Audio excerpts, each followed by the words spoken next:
মুখ্যমন্ত্রী শুভেন্দু অধিকারীর বিরুদ্ধে সোশ্যাল মিডিয়ায় কুরুচিকর মন্তব্য করায় গ্রেফতার যুবক নাম মোশাররফ তরফদার মিনাখা থানার বাউখোলা এলাকা থেকে গ্রেফতার। মোশাররফ তরফদার গত দুদিন আগে সোশ্যাল মিডিয়ায় মুখ্যমন্ত্রী শুভেন্দু অধিকারীকে নিয়ে কুরুচিকর মন্তব্য করেন। সেই সোশ্যাল মিডিয়ার পোস্ট নিয়ে মিনাখা থানায় অভিযোগ দায়ের হয়। অভিযোগের ভিত্তিতে তদন্ত নামে মিনাখা থানার পুলিশ গতকাল রাতে মোশাররফ তরফদারকে গ্রেফতার করে পুলিশ।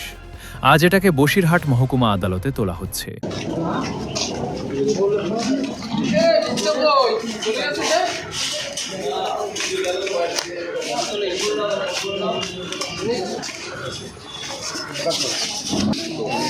জড়িত হবে না, না হয়তো অন্য কথা বলে দেখ, বল ভালো করে বল, জড়িত না হলে বল ভালো